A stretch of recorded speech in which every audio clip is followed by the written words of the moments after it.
Good morning, everyone, and for being here. It's excellent to see you all and to have Andrew Stephenson, our local minister, with us, of course.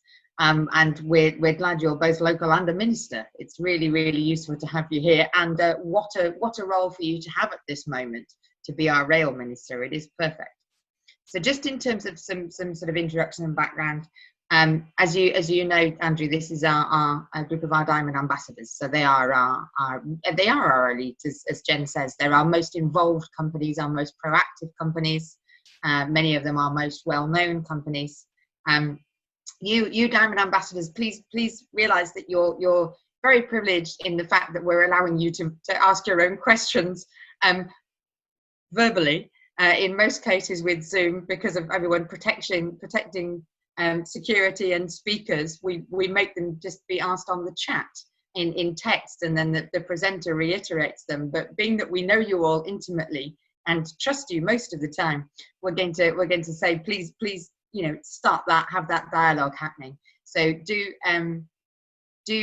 start to think about those questions, because at least half of this session will be all about questions from you. The plan is, in a moment, I will do the introduction to Andrew officially in terms of who he is. He's going to give you a little introduction in terms of the sort of general speech and topics that he's having to cover anyway at the moment, and the kind of messaging he'll be putting out. Then we'll look at the questions that have been asked beforehand.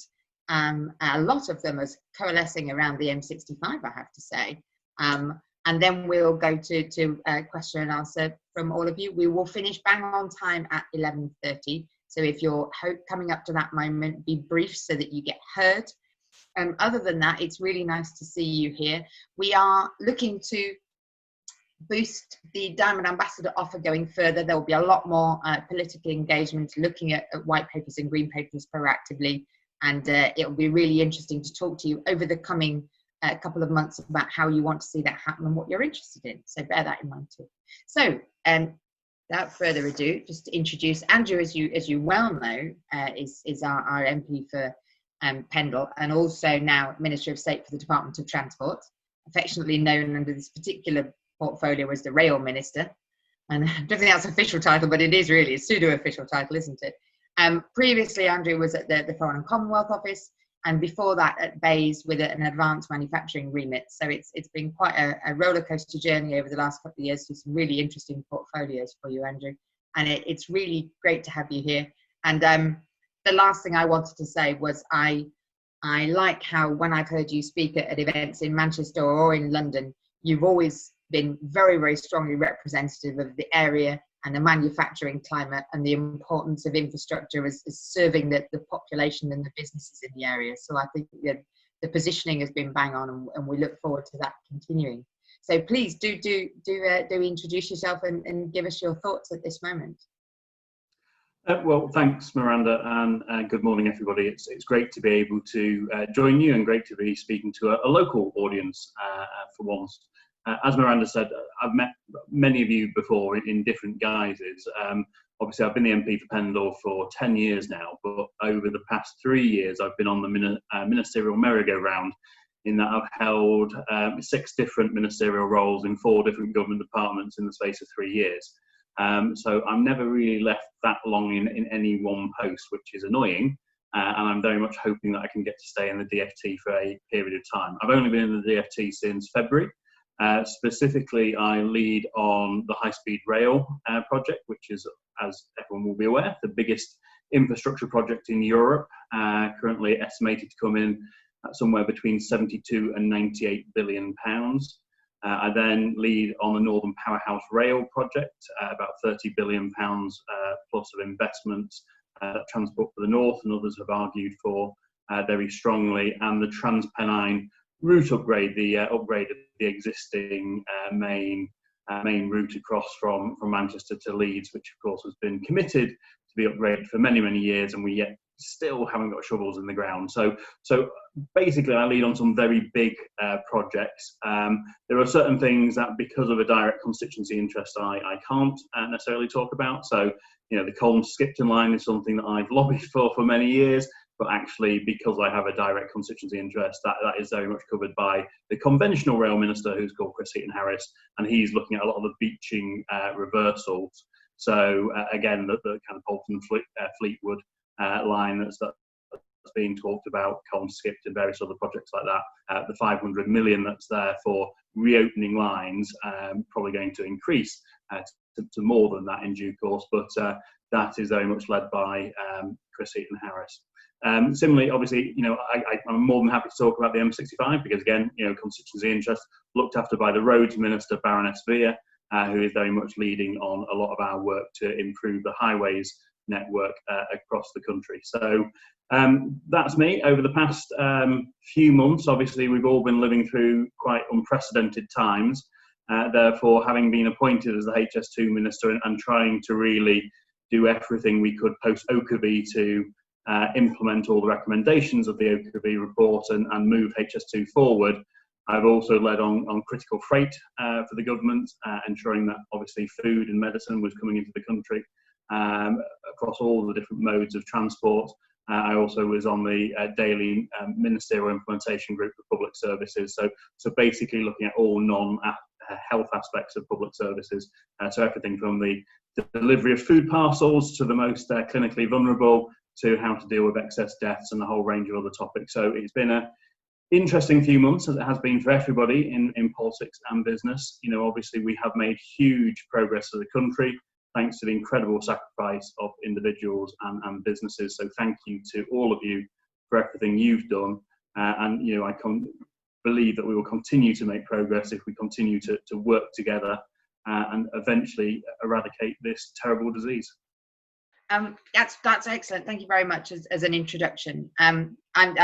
I am aware of the fact that you can't effectively lobby on part of some of the key agenda items locally, but hopefully if you hear what our audience has to say and you can give them some knowledge, then you can collect those lobbying points and feed them through to the right places. I have a sort of collection of questions from our delegates that we'll touch on for the next sort of 15 minutes or so, and then we'll go into Q&A with the people around the room, and you may well want to expand on some of those areas we're about to touch on now. But they coalesce around two topics that would be good to start with, and the first is really the M65. So in terms of the M65, the questions are very much coalescing around, first of all, being asked, is that realistic? Do we think we're going to get, the word is extension, but we don't think we're thinking the 3-lane thing through the highlands of Yorkshire. Plans for timings of widening, smartening, lengthening, someone has asked, and also do we have an idea of potential routes? And lastly, the way which was put from Michael Ashworth was, will it be ever anything more than a dead end? So please give us your insight and also your views, if we can then leave those out later if we need to. Yeah, so really valid questions and important not just to Pendle but the whole of East Lancashire, the whole region. This is really an important corridor.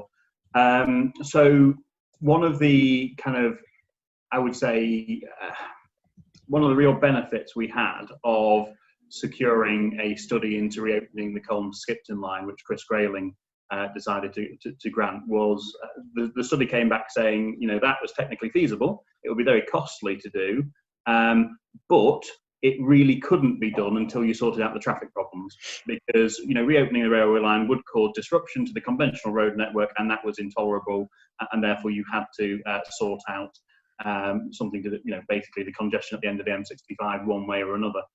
So that led to further funding for a Highways England study, which got underway and has done a lot of work looking at this. They've been looking at all sorts of different options. Personally, so first of all, I'll say on that, because of COVID-19, there was initially a delay and then there was a further delay, and I still haven't read the full briefing on that.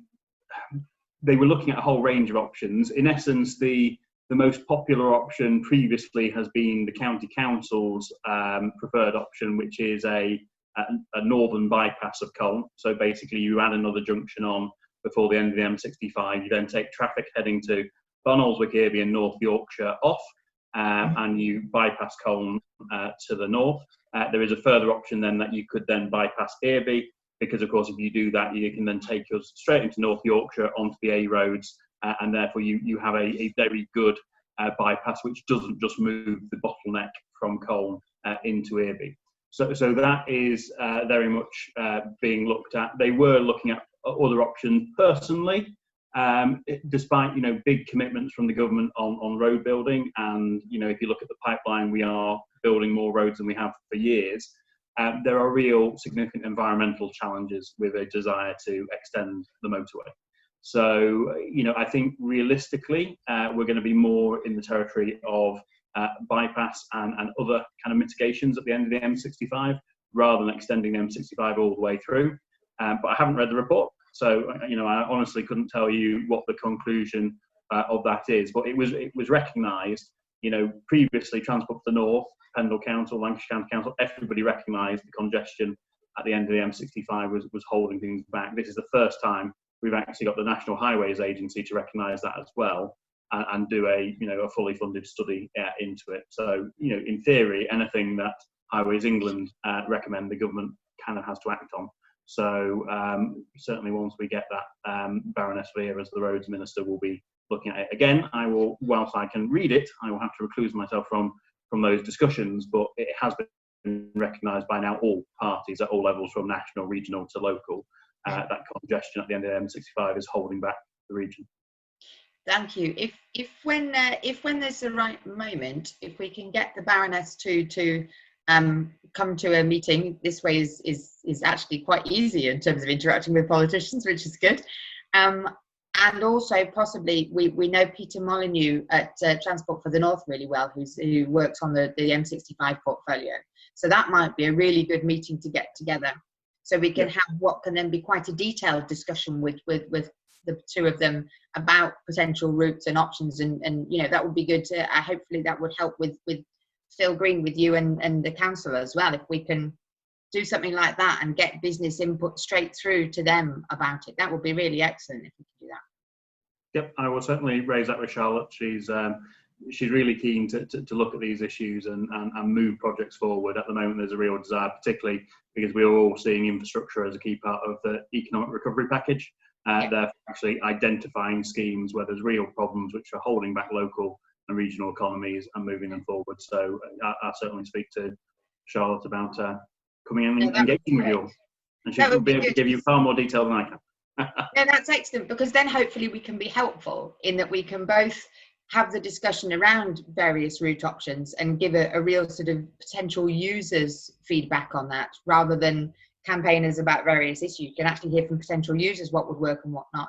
And then hopefully when things progress and you're facing all the challenges that you progress in the usual way with a project like that, we can also give you some backup from the business community in terms of some positive noise about things. If people are in favour of those things, then we can give you some reinforcement in the arguments that you have to push through Parliament. So that's excellent. So thank you for that.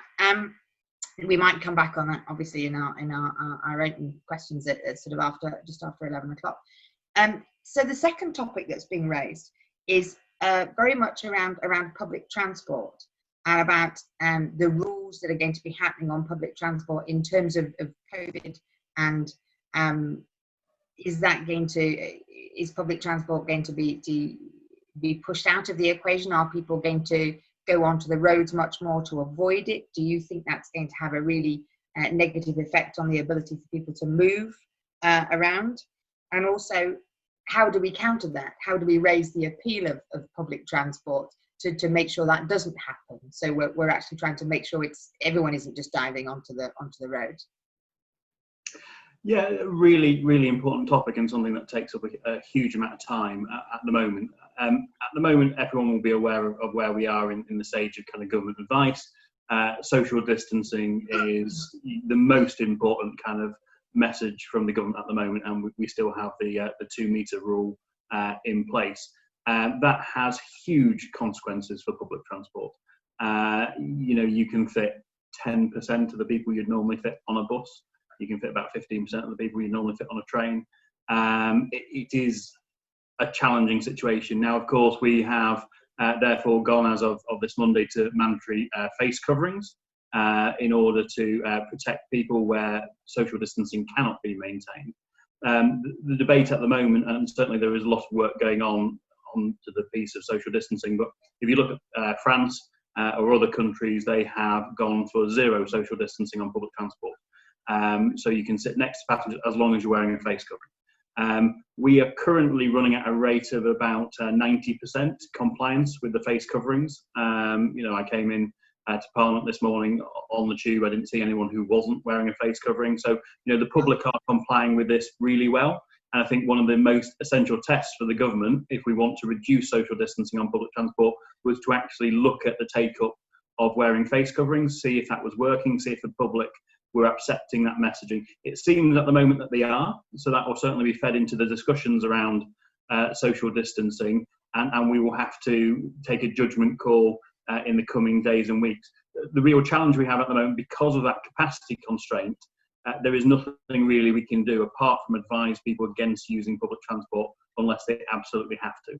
Now, that is a real challenge for the sector, because we are therefore decimating the revenues of the London Underground, of the bus operators, of the train operating companies, and we're getting into a real situation where a lot of those companies are in severe financial distress. So we want to move away from that. We want to get people back onto public transport. We want a green recovery. But a lot of this has to be guided by social distancing and the wider piece of work that's going on in government to say what level of social distancing is going to be required in what settings. So I can't really say publicly anything more on when announcements will be made on that. But as I say, you've kind of probably got an idea now of what we're looking at and what we're being guided by in terms of the decisions that will be made. Certainly, I hope the announcement in the middle of this crisis on the 15th of April, when we gave notice to proceed on HS2, will show the government is very much committed still to investing in public transport, in levelling up the regions. Obviously, a massive go ahead in the middle of this. We've also brought forward in February, the Prime Minister announced a £5 billion investment in walking, cycling and buses. Some of that investment which was planned for later this year and next year, that money's actually been brought forward in order to aid a green recovery. And we're also doing, we're looking how we can help people not use public transport. So things like e-scooter trials, which were very much on the back burner, are now being accelerated at pace. And, you're starting to see people already whiz round on things, not legally yet, I should add, but hopefully they will be able to legally do that very, very soon. So there's lots of work going on around public transport. We still see public transport as really central to what we want to do as a government. At the moment, there are just real challenges, but we are working them through and very keen to be able to get people back onto public transport as soon as possible in as safe a way as possible. Thank you. You touched on something there. A couple of our questioners have posed. They're just asking, is part of that bus investment, is that the green bus project that was mentioned? Is that going to happen, and is it going to happen quickly? Yes, it's definitely going to happen. I think I will not surprise anybody to say that the Prime Minister is a huge fan of buses, and therefore his announcement on buses in February very much still holds. He is very committed to, obviously we've invested already in several hundred zero-emission buses. We are keen to push that into the thousands. Obviously, councils and areas were asked to expressions of interest to become the first kind of all green bus towns. I think that the date for that closed in about June. So lots of expressions of interest have gone in. Lots of areas are really keen to move forward on this, and very much, the government are still very much committed to this very significant investment in a new fleets of buses, new greener fleets of buses, and ensuring that we also ensure that we have the best bus routes available, and certainly more bus routes available than have been in recent years. No, it's good. That's good, and I know it's a completely different argument in the outside of London with trying to get people to use buses and trying to make them something that people are sort of really seeing a welcoming way of taking forward, and that's it. It's great if we can use the environmental side to help encourage that progression. Carrying on with the environmental theme, Stephen from Vika, who hasn't got a microphone on his laptop, so I'll raise this question now. The Climate Change Committee recommends 300,000 EV charging points to help the UK achieve net zero by 2050. Will there be incentives for the deployment of charging points to create the desire for an electric vehicle to meet the needs of EV drivers? Does that come into your portfolio, that encouragement of that whole electric vehicle take? If so, how? So it doesn't come into my portfolio, but it used to, ironically, because when I was in Bays, I was the automotive minister, and therefore spent an awful lot of time dealing with the likes of Nissan and JLR and UK car manufacturers, and all of this fitted into very much the central government announcements at the time. It was the end of the sale of petrol and diesel cars by 2040. That's now been brought forward. About 2 years ago now, we, as a government, published a document called The Road to Zero, which talked about a lot of these issues, how we were going to encourage people to switch to greener vehicles, how we were going to install charge points. There's been quite a few evolutions. It's still a pretty good foundation document if anybody wants to kind of read the kind of top line strategy. In the budget in March, we announced a further 500 million for charge points. An interesting thing here is taking advice from different people, particularly different chambers and the AA and other people, and listening to feedback. One of the big reasons why people don't take up electric vehicles is the perceived lack of charge points. Most people who own electric vehicles don't use public charge points. So there's a real kind of balancing act here. Now, for me, part of the 500 million that was announced, I thought that was really good, because that's looking at, there's a whole range of things that's looking at, and that's on top of additional funding streams, and on top of the, there's a £350 grant to have one installed in your own home. There's a £350 grant for up to, I think, 40 to be installed by businesses or hotels. Within my brief, we're looking at charge points at all rail stations in the UK. It's a whole range of different things going on here. But it's a difficult, it's an interesting balancing act. As like most people charge at home. Where you have real differences in this is in places like London, where of course people don't have driveways, or very, very few people in London have a driveway, and therefore there is a real need to install electric charge points on virtually every lamppost, so people can charge on the street. Whereas actually in places like East Lancashire, where a lot of people do have driveways, ensuring that £350 grant is available, so people can have a charger installed in their garage or on the driveway, is important. But then looking at streets where that's not going to be possible, because people are living in terrace houses, they don't have a driveway, how do you again convert our lampposts and roll things out? So there's money available to councils to do this. Lancashire County Council have been rolling out charge points. Not universally popular, I must say. In Colne, it was quite funny when they took out, I think, 5 or 6 parking spaces in the town centre and branded them as electric vehicles only. There was a bit of a riot. So, this is something that we are trying to move ahead of the market. We're trying to have these things installed. At the moment, obviously, the take-up of EVs in areas like East Lancashire is still relatively low. But we want to ensure that kit is there and visible. So not only people can use it, but also it helps people get over that mental barrier of I can't possibly have an EV because there's nowhere to charge it. Yeah. So, but lots of work going on this. This is still very much a government commitment. Obviously, we're the first major economy to legislate for net zero by 2050. Yeah. And decarbonising transport is at the top of the priorities, because transport in the UK is the most polluting sector. We've done a remarkable job moving away from coal, investing in renewables, decarbonising the energy sector, but transport is still struggling, and we have done not a great job in reducing the amount of carbon emitted from transport over the last few years. So we've got to accelerate, we've got to go further, we've got to keep investing in charge points and everything else associated with EVs. No, that's great. That's good to hear.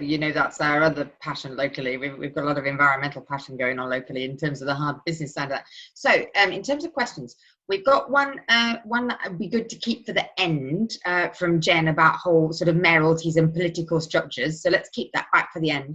And we've got a great one from Wayne in a moment. But just before that comes, I just want to ask you, could you give us an update on HS2 timings, what you know so far, and just say for our audience the same message that you and I would say to each other about how important it is in terms of pulling in local supply chains to help build the darn things. Yeah. So HS2 is to try and do this very quickly. Obviously, the top message I would say is it is now definitely going ahead. We have invested a huge amount in this railway. There's lots of work being done. There's lots more work doing. As of the 15th of April, we gave the main work civil contractors the go-ahead. So in essence, it is now very much the final design stages. There is construction work underway. There were 9,000 people already employed, over 2,000 businesses involved in this project. 98% of the supply is currently UK-based businesses. So lots of opportunities here, and construction work is only going to ramp up more and more and more in the coming months and years. The peak of construction for phase 1 and 2A is likely to be around 2023, 2024, but obviously a lot of components and a lot of work will need to be done before then. Going great guns. Phase 1 obviously takes the railway from London to the West Midlands. Phase 2A, which is in its final parliamentary stages, takes it from West Midlands to Crewe. We then have what's called the Western Leg, which takes it from Crewe into Manchester. That's something I'm working very much on. And the Eastern Leg, which takes it through the Midlands and up to Leeds. Again, I'm working on it. So on Monday, I met with all the metro mayors and council leaders in the northeast of England.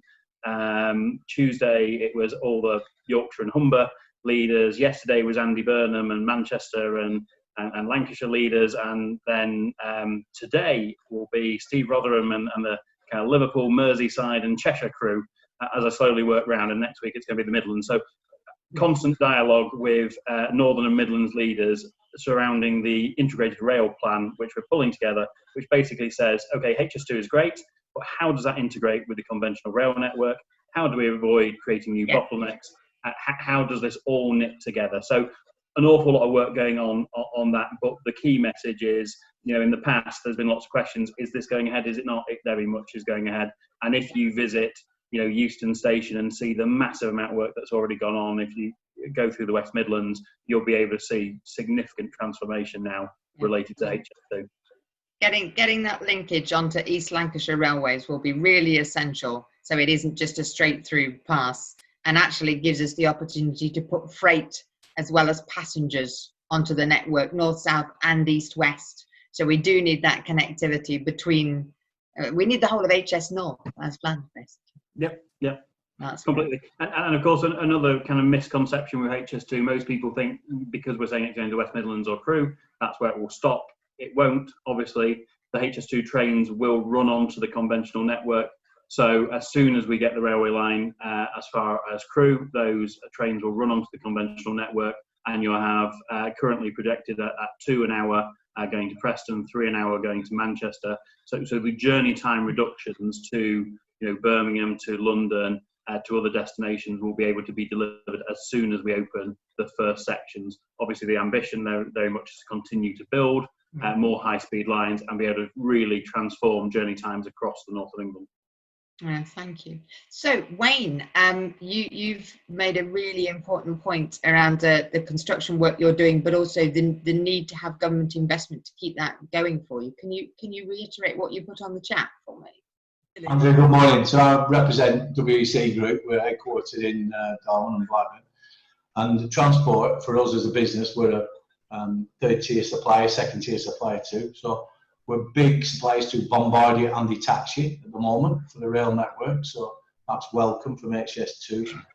We also supply Optera, a bus manufacturer based in Leeds. They used to be the old East Lancs bus company in Blackburn.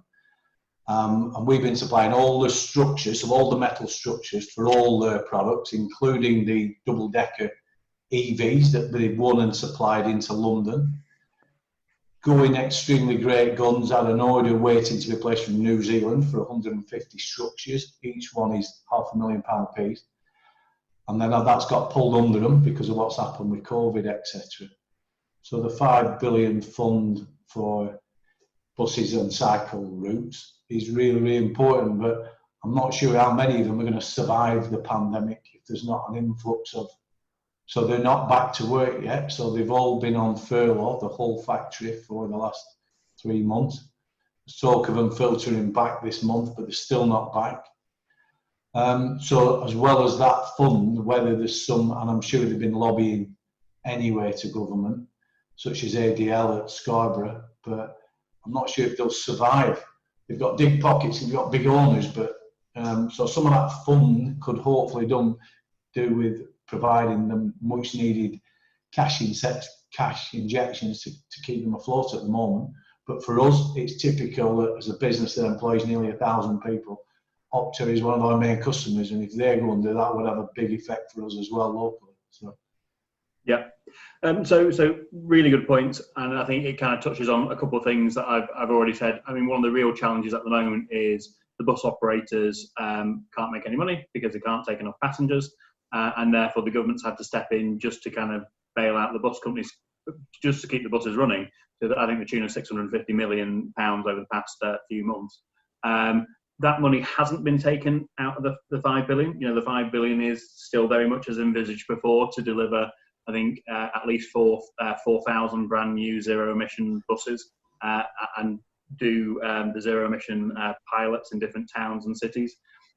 So it's very much still on the radar. There are always challenges unlocking money from Treasury, and of course, you know, there's lots of manufacturers out there at the moment, and you know, we haven't talked about it yet, but you know, in East Lancashire, the aerospace sector, you know, classic, you know, being hit by the global downturn. Same time, if you look at new car sales, you know, the automotive sector is being absolutely hammered because new car sales have gone absolutely through the floor. So we've got to look at all these things, but the public commitment made in February by the Prime Minister to invest that £5 billion in buses is still very much there, and be very keen to work with all the companies in the supply chain, because there's absolutely no point us having that commitment but delivering it so late that the companies have gone under, or you know, can't supply the buses that we ultimately need. Andrew and I, of course, have been speaking about our whole ask about the civil aerospace piece, and Andrew is helping push that message into government, and with no lack of support from our Lancashire MPs on that front, which is brilliant. Also to say, please, Andrew, do send us any supply chain asks that you have. So, you know, whether that is for HS2, whether that is for the whole of anything to do with the buses, so we can make sure that when seeing those and anything else like that, do make sure we've got those, and we will push those out and try and get as many of our East Lancs manufacturers linked into any of those supply chain asks. Amanda has a hand up. Miranda, yes. You mentioned aerospace there. Yes. Huge issue for us, massive concern for us. Well, sorry, I don't want to cut across you, Amanda, but whilst you mentioned it, Miranda, Andrew, I know you've been discussing, and Dean, my chief exec, etc. We've had meetings. Could you just say something around what the government are looking at, and what your thoughts are around aerospace? Because obviously we've got great concerns about Rolls-Royce and the impacts, supply chains, you know, colleges and training. It has possibly the most profound effect if that. You know, that we're talking about 2 to 5 year recovery. Some are saying 4 or 5 years before it recovers. That to me is potentially the biggest challenge we've got at this moment in time across our patch. If you can just your thoughts on it. I don't expect you to solve it, Andrew, but your thoughts on it. No, I mean, it's a huge concern in East Lancashire. Obviously, I've been having lots of conversations. We've seen the very sad announcements from Rolls-Royce, from Safran, and from others in East Lancs. You know, it really is having a huge impact on the local community. You know, as you just said, you know, the estimates of the downturn is between 2 and 5 years. That's the kind of Boeing and Airbus estimates that they've put on it. 9/11 led to a 3-year downturn.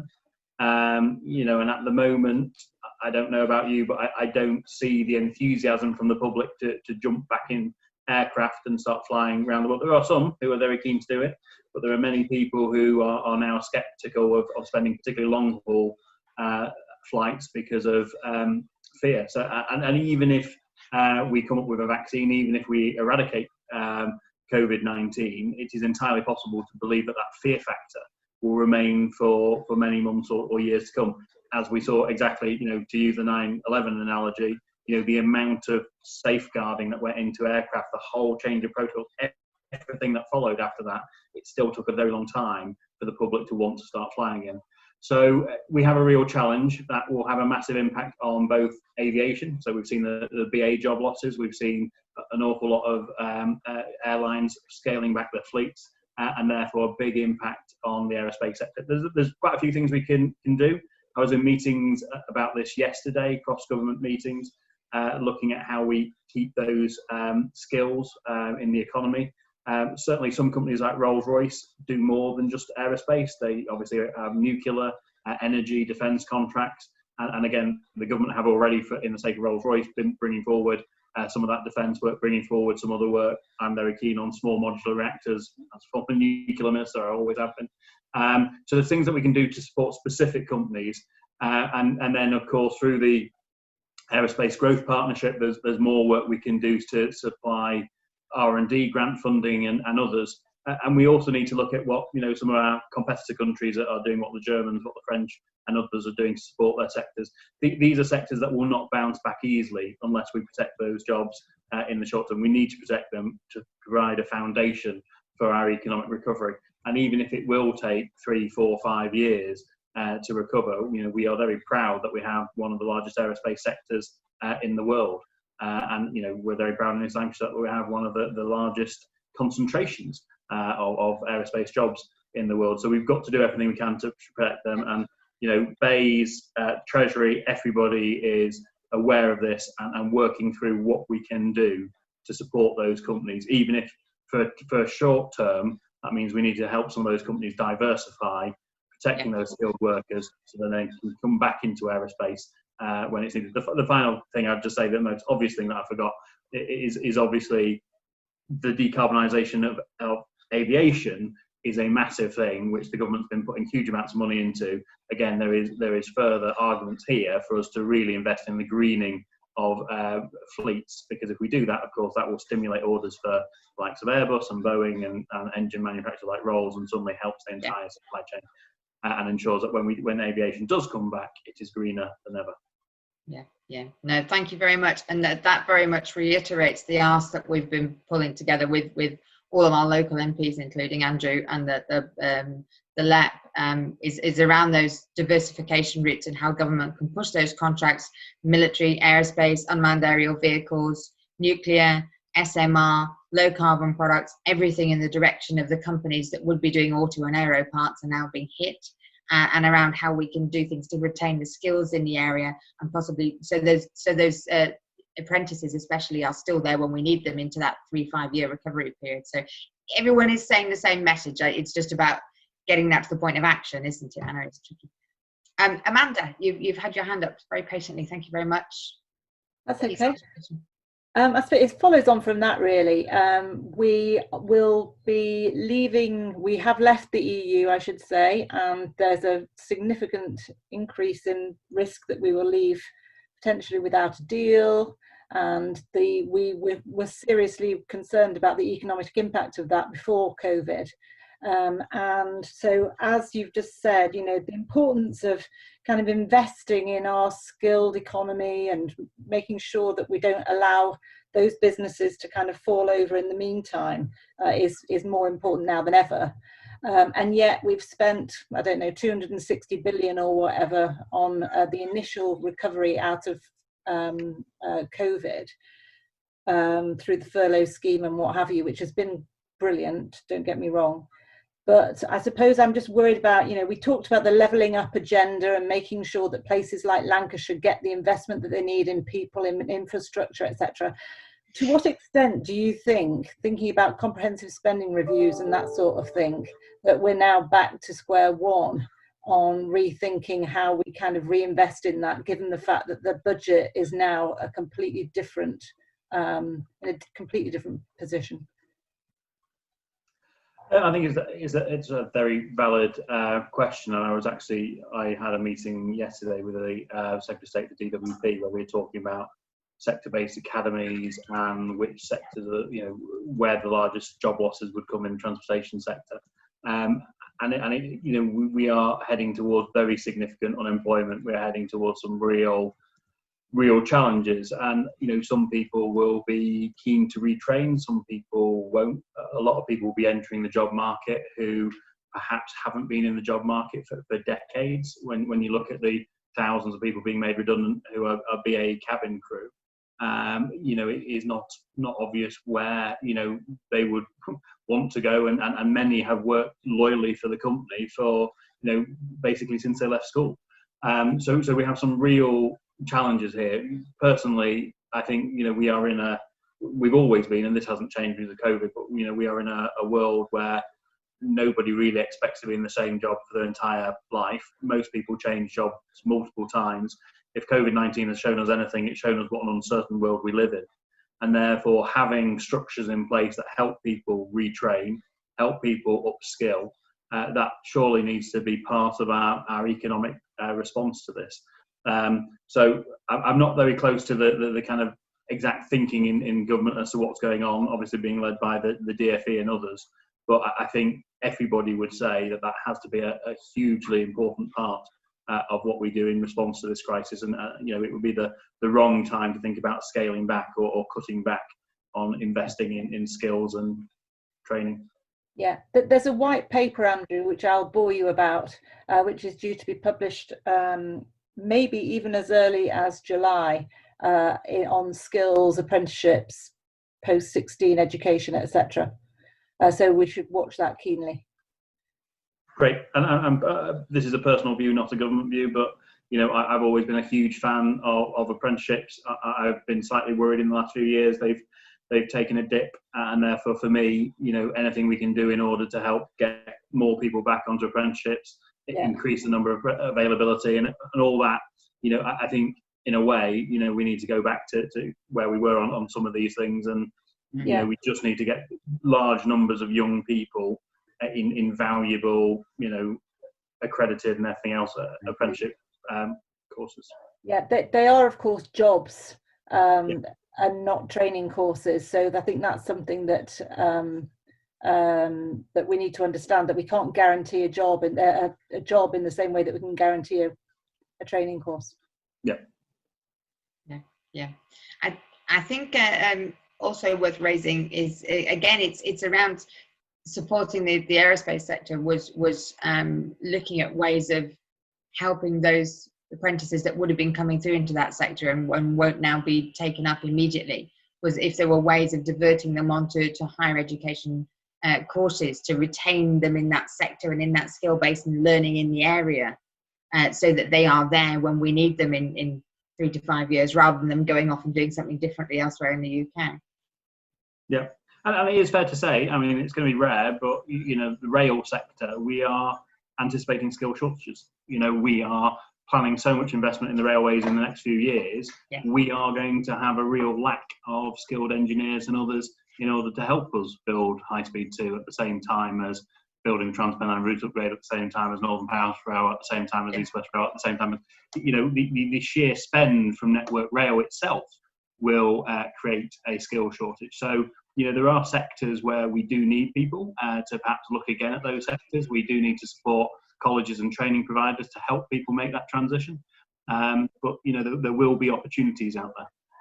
And the sooner we can get those investments landing on the ground and hitting the supply chain and supporting those companies who can build those, and therefore them taking on those apprentices, the better we can get the economy driving.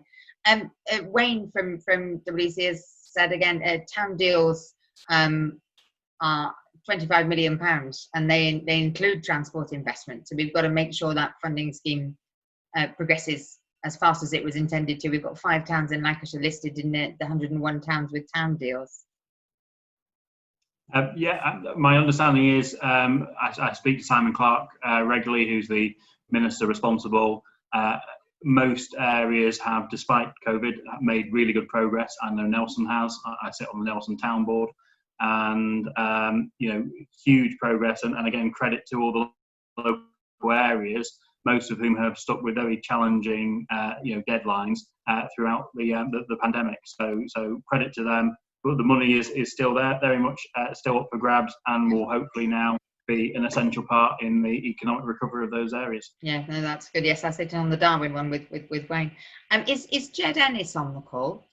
He might be a phone number that I can't identify. He's not. He's shaking. There's this Jen's shaking her head.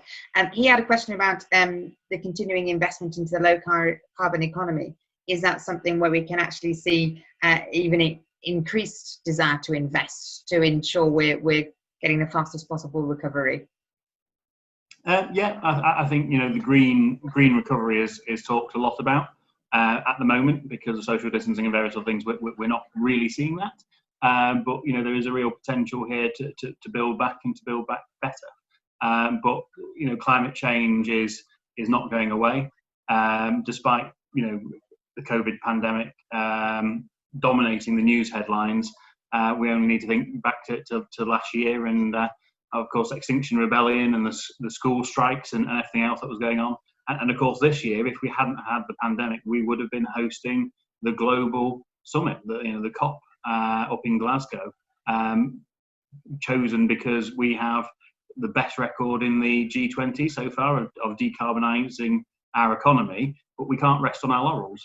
We need to go further and faster, and that's central to a lot of the work the government's doing across a range of sectors, but particularly in transport. As I said before, most polluting sector, we've got to do better in transport. That's great. No, that's really good. Wayne has a quick question. He says, who's the chair of the Nelson Town Board? Because he'd obviously like to link Darwen and Nelson together. It is Stephen Barnes. There you go. I'm sure you know Steve went, so that's great. You've definitely answered a question. That's excellent in terms of political success. That was not that anyway. I'm just being a straight answer today. No, you've got some straight answers. We just wish you had a multi-billion-pound budget to invest in all of them. I've got one more question come through on chat, and then we'll hit the political one. But I still haven't got any more blue hands, so I'm just progressing with the ones that are coming up. So if anyone's going to raise their hand on that, do that quickly. Amanda's got a question going into the political territory about LEPs, and then we'll get to mayors in a minute. Amanda? It was only a quickie. Well, it might not be.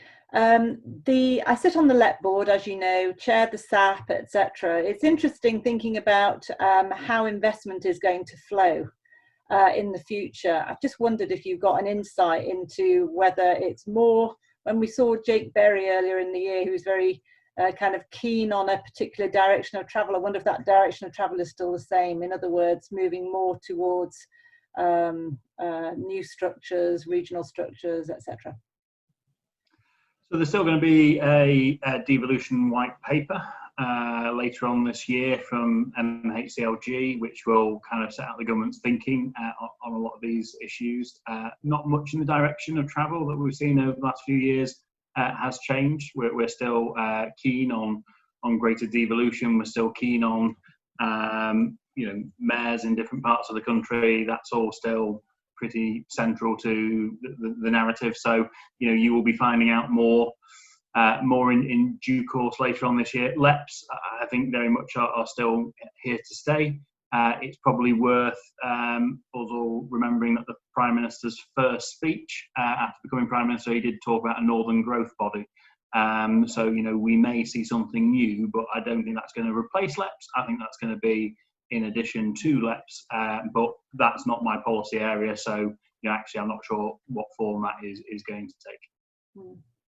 And does the same go for the local industrial strategy? Does that stay? So yes, very much. Every area is either now developed or as nearing completion of the local industrial strategies, and local areas are still very much working to them. I've heard of no plans in order to move away from local industrial strategies.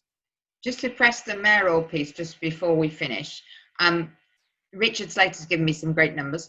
In terms of context, Liverpool City region, £30 billion, and Lancashire, of course, is £33 billion, local gross domestic product, whatever, regional product. And we don't have a voice. What do you think personally around the whole Lancashire Mayor? There's slight heading in that direction. What are we doing? What should we do? How's it going to work?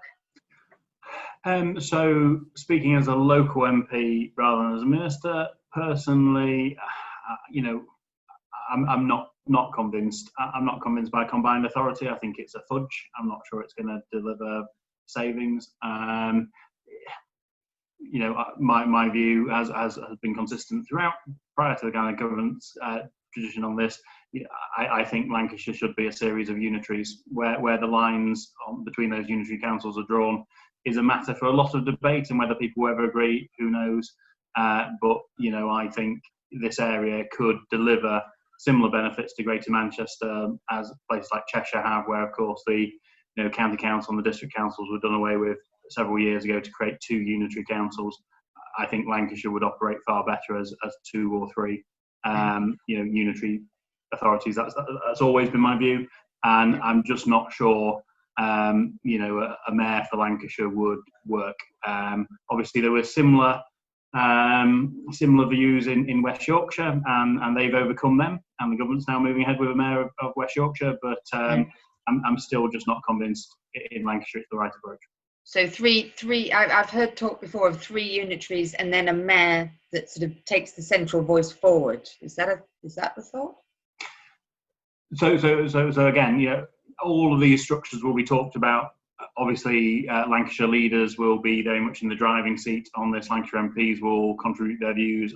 I'm expressing a personal opinion, not the view of Lancashire MPs or Lancashire leaders. I don't see a mayor necessarily being the right approach for Lancashire in kind of whatever guise that takes. I think the best way to deliver services more efficiently is unitary councils. But as all these things will be discussed, and the direction of travel from the government very much is elected mayors. So it's entirely possible that we will go down that route. But personally, as someone who kind of lives in Lancashire, knows Lancashire well, knows some of the politics in Lancashire between East and West, and the fact that I'm currently speaking to East Lancashire Chamber of Commerce, I just think the case has not yet been made for a mayor for Lancashire. No, that's interesting to hear, and thank you very much. And it is all just interesting at the moment. So that's the end of the questions. I just want to round up by saying and capturing some of the actions, which is great. It would be really good to have that supply chain interaction with you, whether that's around buses, trains, anything that we in Lancashire can help you build. Please let us have that ask, and we will send it far and wide.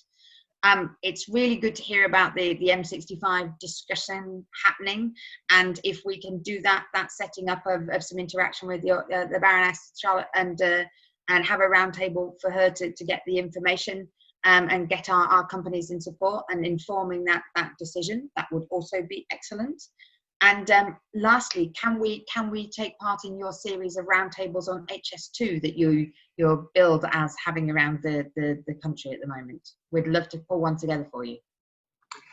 So I'm certainly happy to have a roundtable with you on HS2. The series of roundtables I'm hosting at the moment are on the integrated rail plan, and we've had to be, because I'm doing about 20 of them, but we've had to be really quite ruthless in terms of who is at them in order to keep the numbers manageable. So I can't involve you in the IRP ones, but certainly keen to have a roundtable specifically on HS2 and the opportunities and things, because I know certainly the Chamber has been big supporters in the past of HS2, and very keen to continue to work with you.